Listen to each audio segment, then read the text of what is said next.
Olá, pessoal, bem-vindo a mais um M. E, logicamente, hoje a gente veio em caráter especial, em caráter ultra super especial, aliás, discutir essa confusão toda que está dando na nossa política, cenário político econômico aqui do Brasil, nosso lindo, querido e talvez triste Brasil, com relação à saída do ex-ministro da Justiça e Segurança Pública, Sérgio Moro. Meus interlocutores, vamos lá, a gente estava já na nossa resenha e a gente queria muito ter esse toque de bola, né? Essas divagações e reflexões sobre esse assunto. Vamos lá, o que vocês acham? Vamos começar agora com o Márcio, eu sempre começo com o nosso correspondente internacional, mas Márcio, agora é contigo, vamos lá, o que você está achando, qual a sua visão com relação a essa confusão toda, em épocas, inclusive, de pandemia? Eu acho que esse é o maior problema de todos. É o time, né? A coisa aconteceu numa péssima hora. A gente já passa aí por problemas jamais vistos, né? Uma situação bem complicada para a população e tudo que não precisava nesse momento era de mais um fator aí para entornar esse caldo que já está difícil de engolir. Então, acredito que a gente vai precisar digerir isso melhor. A gente já vê os mercados aí reagindo muito mal a essa situação, a bolsa despencou, o dólar subiu pra caramba, e no momento que já é difícil para a economia, uma bomba desse tamanho gera um estrago que não dá nem para a gente contabilizar ainda, né? Então o negócio aconteceu, está muito recente, foi ontem, mas a gente já vê aí sinais de que as reações e as situações tendem a piorar um pouco, como se já não bastasse tudo que vinha acontecendo. Imagino que agora, o que está todo mundo apreensivo depois desse episódio, que eu não vou nem entrar em detalhe agora, vou deixar nosso amigo Davi falar um pouquinho, e você também, Sandra. Imagino que a apreensão agora seja da continuidade do governo, né? Imagina que daqui a 2 semanas saia o Paulo Guedes, por exemplo, que é um temor de todos no momento, o que vira a nossa economia, o que vira as nossas, para onde vão as nossas perspectivas. Então, muito mais do que o fato em si, é o momento e o que pode vir pela frente. Vou passar a bola para o Davi, mas só citar algumas coisas, porque a internet explodiu, né? Tá bombando, tá um negócio assim absurdo, então só umas coisas assim, tanto a favor do presidente quanto a favor do Moro. Então tem algumas coisas, posts, né? Posts à beça. Você entra hoje nas redes sociais, tem tipo foto do Sérgio Moro, entrou grande, saiu gigante. Para completar agora, só falta o Lula gravar um vídeo apoiando o Sérgio Moro. Tem pessoal falando Sérgio Moro traidor. Tem do tipo, já limpei os fanáticos do Lula, agora vou limpar os do Bolsonaro. Aonde estão os equilibrados? Isolamento faz crescer a certeza de que Bolsonaro sairá antes do fim do seu mandato. Eu vou citando outros por aí no nosso bate-papo, mas a internet está fervendo. Davi, como é que você está vendo aí direto de Portugal? Eu acho que isso que você falou tem um lado bom, que é o seguinte, a gente vivia num país que você tinha 2 partidos políticos, né? Que é o Bolsonaro, Lula, e você tinha uma coisa meio estranha que era o centrão / isentão. Agora, pelo menos, a gente tem um novo partido político que se chama Sérgio Moro. Então, ou seja, você já não tem mais um bipartidarismo, né? Você tem um novo ator que entra nessa história e eu acho que ele eleva o debate político. Concordo contigo, Márcio, não podia ser em pior hora. Isso mostra até uma falta de liderança do próprio governo, porque é o seguinte, como é que as coisas não acontecem do dia para a noite, né? Para a gente que fica vendo notícias, parece que sim, mas depois, quando os prints de WhatsApp são revelados, a gente vê que existe que o gato vai subindo no telhado, né? Pô, como é que o Bolsonaro ele não consegue entender o seguinte? Caramba, existe uma crise que vai explodir e eu preciso controlar essa crise. Eu preciso... Ele, Onyx Lorenzoni, como é que eles não articulam para jogar a crise para frente?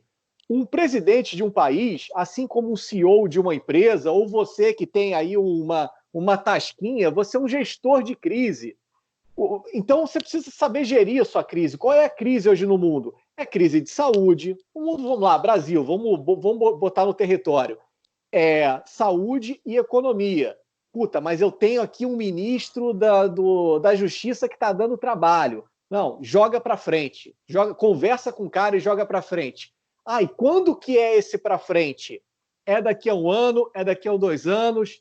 Amigão, é 2022. Se você casou com um cara chamado Sérgio Moro, você não fez uma aliança com ele para 2 anos. Sérgio Moro, ele é mais do que ele transcende a figura dele. O cara é um símbolo, o cara é uma instituição. Assim como o Bolsonaro também é. São 2 instituições se casando. Não dá para você demitir um cara desse. O Bolsonaro ele não foi eleito com o Moro do lado, mas a partir do momento que ele convida o Moro, cara, não dá para você demitir. Mas o Moro quer uma coisa diferente da minha. O cara engole, então não chama o cara, chama um cara que você possa demitir. Chamou o Moro, são dois galácticos, né? São 2 galácticos se encontrando. Irmão, não tem separação. Vai até a próxima eleição, um engole o outro, e é isso. Por isso que o Sandro está falando que o outro saiu gigante, porque... Não, eu não, é o post. Eu não. Sim. Mas se tivesse, Davi, se houvesse uma necessidade, mesmo que, né, tivesse uma grande necessidade, o cara pegou o outro ali traindo. Beleza, cara, tem que terminar.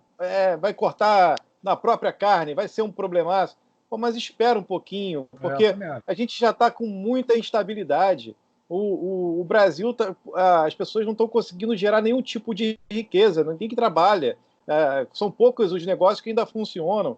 E aí a economia já está em frangalhos, o cara vem com uma bomba dessa. Eu acho que... E aí eu não estou querendo aqui nem aliviar e nem penalizar ninguém, mas eu acho que a falta de habilidade foi dos 2 lados, né? Porque da mesma forma que o cara não precisava tomar uma decisão radical, o outro vai pelo mesmo caminho. Eu acho que ninguém nesse momento pensou na gravidade dessa ação e no que isso poderia gerar de consequência para o Brasil, para o povo brasileiro que já está tão ferrado.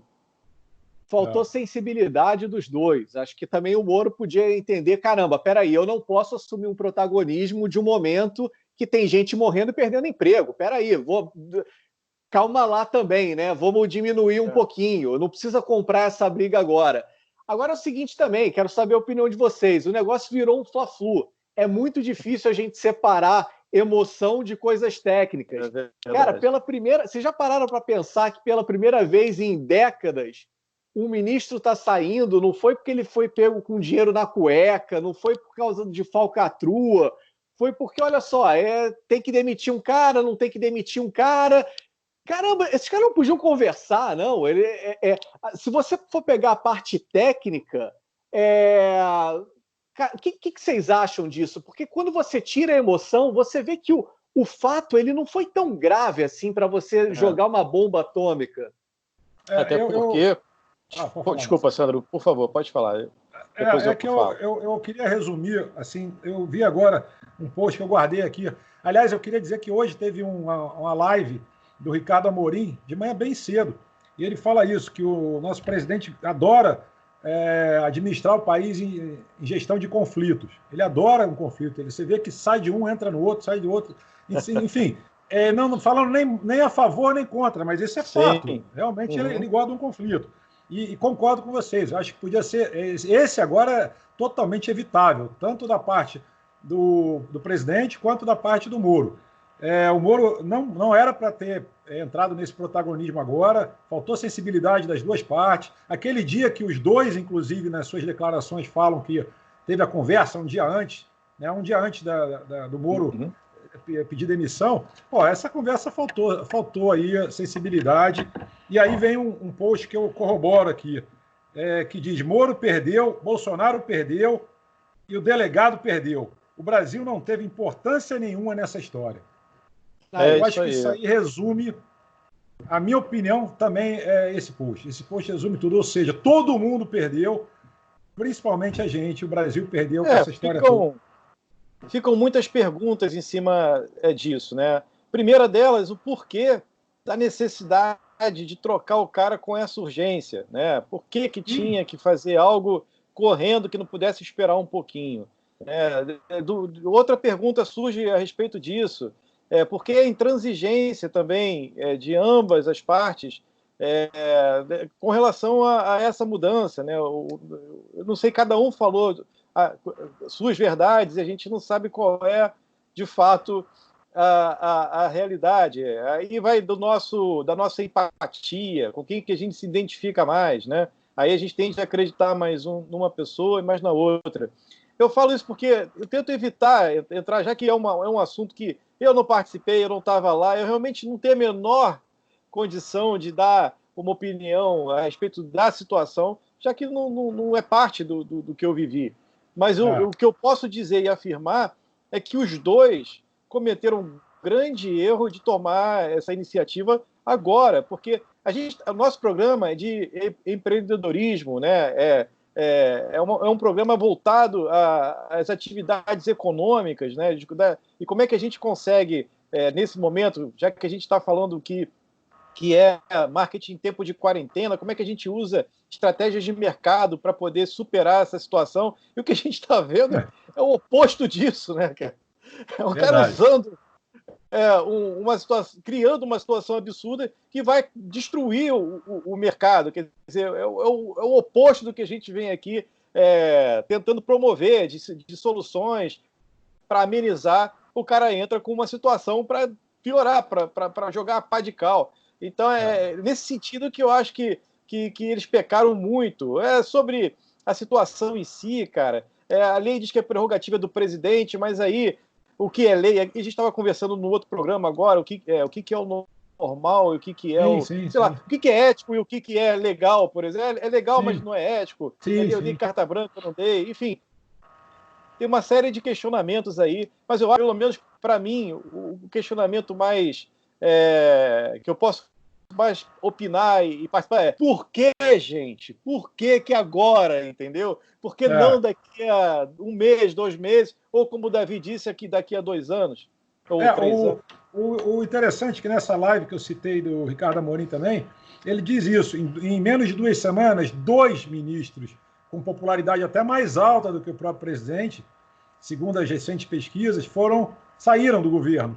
E o que me chamou a atenção, e também chamou a atenção nessa live do Ricardo Amorim, foi ver o Guedes, o único ministro sem paletó, descalço e usando máscara de proteção. Isso para quem curte muito assim, algum tipo semiótica, de recado, né? Quem curte linguagem não verbal, é preocupante. Eu confesso que eu estou muito preocupado, porque, digamos assim, o time principal do presidente indo embora, e o Guedes, se for o próximo a ir embora em pouco tempo, eu particularmente acho que vai ficar muito complicado. A credibilidade do nosso presidente vai ser muito complicado. Eu perder esses medalhões, isso de fato é uma coisa que preocupa também o Ricardo Amorim na live. Ele diz que o mercado está tenso, oscilou bastante a bolsa aí com a saída do Moro. Agora, imagina a saída do Guedes. Entendeu? E essa. Eu acho que essa mensagem vocês viram? Que mensagem a gente viu? Um Guedes lá completamente fora do conceito, até no final, quase não aplaudiu quando o Bolsonaro terminou, o Guedes se mandou. Entendeu? Ele nitidamente insatisfeito. Pelo menos foi essa a minha leitura e a leitura do Amorim. Essa questão de 2 ministros saírem em pouco tempo, o Mandetta eu entendo. Tem quem concorde, tem quem discorde, mas é compreensível. Você tem o fenômeno pandemia, que é o protagonismo, e o cara responsável por isso não estava agindo de acordo com o seu patrão. Então, ele foi demitido. Porra, o Moro, é inadmissível que isso esteja acontecendo agora. É inadmissível que isso... Eu já acho inadmissível que isso aconteça nos 4 anos de governo, quanto mais agora, assim. Não há explicação técnica para isso. Eu falei que a pessoa que está aqui nos assistindo pode achar que mas é uma coisa muito técnica, mas não, o Bolsonaro pode estar tentando esconder alguma investigação. Cara, de novo, isso tudo no meio de uma pandemia, com as pessoas perdendo emprego, eles precisavam se articular, o Moro e o Bolsonaro. Pô, qual é o papel do... O governo não está se articulando com Maia, não está se articulando com com Roberto Alcolumbre. Jefferson agora.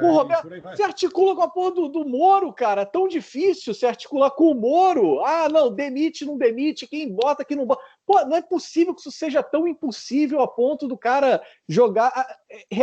Tem alguma coisa no ar de Brasília que faz as pessoas se sentirem um faraó daquilo lá. Não é possível. Porque todo mundo entra com aquela coisa, vou servir a nação. Daqui a pouco, pisou no meu calo, vou embora, ou vai você embora, não podemos... Brasília é pequena demais para nós dois. Pô, peraí, e o brasileiro, caramba? Acho que não é assim a regra do jogo. O que você falou... Pode falar, Márcio, diga aí. Não, continua, desculpa, te interromper. Mas era para pegar o teu gancho, mas pode, continua, por favor. Não, vai lá. Não, eu ia entrar na questão do Guedes, mas manda aí. Sim, a inabilidade política, eu acho que é justamente nesse sentido, né? Por que o governo trocou o ministro da Saúde, né? Porque o governo achava que para a economia aquele tipo de pensamento não era saudável, que podia gerar um problema econômico maior e uma crise econômica grande que gerariam mais mortos ou mais baixas do que o próprio vírus. Esse era o discurso, pelo menos era o entendimento da cúpula do governo. E por esse pensamento, eles achavam que era muito radical e que prejudicava um outro setor importante do governo, que aí eu concordo que não adianta a gente ver a pandemia por um único prisma, a gente tem que entender todos os cenários. E aí, mas o argumento inicial foi esse, a justificativa para mandar o Mandetta embora foi essa. E aí ele manda o Mandetta embora por conta da economia e, ao mesmo tempo, o que ele faz? Ele destrói a economia quando cria essa situação com o Moro, que, de fato, por que da urgência? Qual a necessidade disso agora? Por que trocar o cara agora? Qual era a grande ação da PF em andamento nesse momento que justificasse ou um erro, ou alguma estratégia que estava sendo tomada de forma equivocada? Será que existia algo tão grave assim para que isso fosse feito agora, gerando esse viés aí absurdo, gerando esse revés absurdo que gerou? Será que era o momento mesmo? Existia alguma coisa tão grave acontecendo a ponto de ter que ter essa atitude? Então, aquele argumento, e eu acho que tinha alguma lógica, do ministro da Saúde, ele acaba que não resolve, com essa situação do Moro, o agravamento da crise foi até maior do que seria, porque agora que a gente começa a ver uma luzinha no fim do túnel, alguns estados já começaram a voltar às suas atividades, o interior, né, do país já começou a voltar às suas atividades, alguns estados já começam a sinalizar a volta das suas atividades, até grandes centros, né, apontando uma direção nesse sentido, e agora que a gente vai aí retomar a economia, a gente vai retomar uma economia com muito mais dificuldade, porque vai encontrar um cenário político totalmente despedaçado. Sabe que a coisa mais difícil hoje em dia é fazer uma análise técnica, porque assim, a gente sabe que a gente entrou num buraco, só que ninguém sabe exatamente o tamanho do buraco, porque existem fatores emocionais muito fortes. Quem é que sabe tecnicamente avaliar se o Moro é bom ou ruim ministro? As pessoas sabem que o cara é um selo de garantia e é isso. O Bolsonaro, ele tecnicamente ele não se vende como um cara bom, mas ele se vende como um selo de garantia de moralidade que as pessoas técnicas vão saber fazer os seus trabalhos. Eu estava vendo há pouco um vídeo do Caio Coppola na CNN, que ele tenta se libertar da emoção e entrar tecnicamente. Acho que no meio do caminho ele se confunde tanto que ele passa até a bola pro outro cara que estava lá. Não, vai você a partir daí, porque é difícil, cara. É difícil se libertar da emoção para analisar esse momento. E a emoção joga a bolsa para baixo, joga dólar para o alto, faz tudo que a gente está vendo hoje.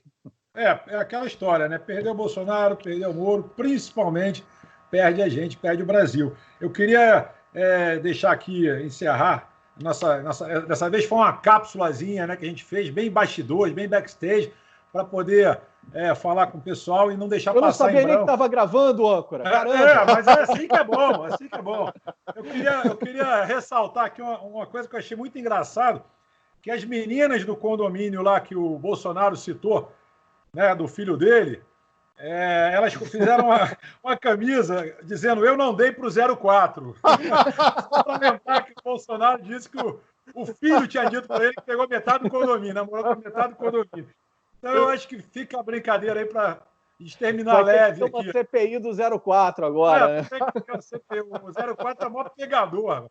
Bom, fica aí, ó. A gente fecha assim, então, a nossa cápsula de uma maneira mais light, mais leve. E a gente volta a qualquer momento com o nosso Plantão M. Valeu, pessoal. Valeu. Um abraço.